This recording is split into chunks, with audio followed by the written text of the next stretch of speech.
I spent $427,000 on my collection of D&D books, and now I have to replace them all. Hey there, adventurers. Welcome back to Short Rest Studios. My name is Judd, and no, I did not actually spend anywhere near that on my D&D collection. And spoiler alert, no, you will not have to replace your 5e books when this new edition, One DnD 5.5, 6th edition, whatever you want to call it, comes out in 2024. Another spoiler alert, the core rule books are coming out in May. Somebody goofed and leaked that on social media a while back, and I assume they were part of that wave of Hasbro layoffs that came 2 weeks before Christmas. Bah humbug. Too soon for layoff jokes, sorry. The question we all continue to ask is, how is this new edition, because that's what it is, gonna affect me and my D&D group? Do I have to replace all my books? Do I have to use DnD Beyond? What is the answer to the question of life, the universe, and everything? Wait. 42. First, let me assure you, you don't have to replace your books if you want to keep playing D&D when this new edition is released. There are grognards, God love them, out there still playing first edition. There are even people who are still playing 4E. You own the books. You play the game you want to play. If you're invested in today's 5E, keep doing what you're doing. It's only going to be an issue for you, maybe, if you want to use DnD Beyond and their fancy new VTT. That whole thing is going to be built around the One DnD rule set, and possibly even if you want to use Roll20 or another VTT. I wouldn't be surprised if WotC removed older editions from those markets if they could, but really, I have no insider info. I have no idea what they can or will do or won't do. You only have to buy the new books if you want them. But what about these new rules? How drastic a difference will there be? I agree with Matt Colville of MCDM, who incidentally has a fantastic video that gives us a historical perspective on what this new edition is going to mean for us and for the hobby. It's an hour long, but it's really good. I can't believe I watched that whole thing. I'm such a nerd. I'll put a link to that video in the description.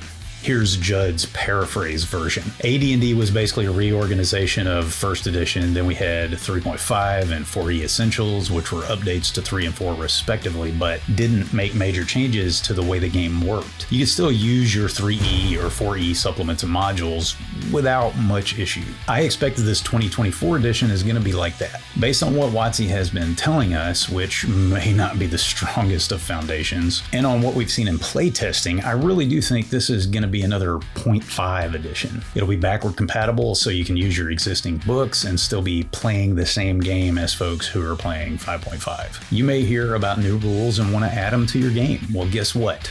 People have been doing that for years without buying new books. In short, we don't need to sweat this new edition from the standpoint of our own D&D nights. But how is it going to affect the tabletop role-playing hobby? A lot of people, including creators I respect, are suggesting that the 2024 edition, along with its crisp new VTT, could be catastrophic to the hobby. That Hasbro is positioning online D&D to become the only game in town. If they build the fanciest, prettiest VTT and make 5.5 exclusive to their platform, which adventurers is a definite possibility, it could wreak havoc on other platforms, and the shockwave from that explosion could in turn wreak havoc on third-party publishers and publishers of other TTRPGs. I'll be honest, this is entirely possible, and it would be terrible for our hobby. But let me refer again to Matt's fantastic hour-long video. The 90s, a time when D&D was getting long in the tooth and TSR was eventually bought by a pre-Hasbro Wizards of the Coast,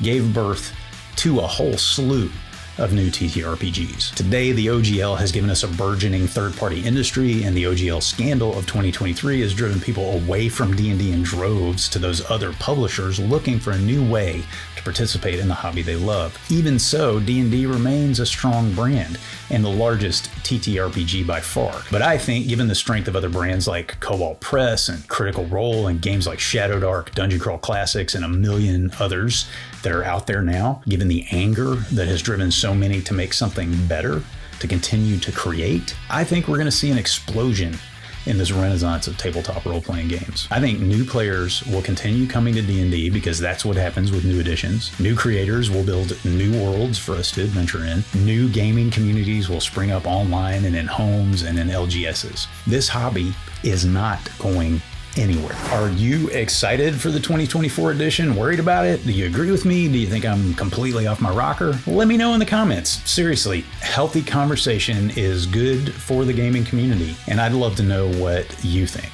Please do me a favor and hit the like button if you got something out of this video, and subscribe to the channel if you, for some reason, want more of me talking about D&D and TTRPG stuff. And hey, if all this Dungeon Master stuff is stressing you out, this video might help you out. I'll see you next time on Short Rest Studios.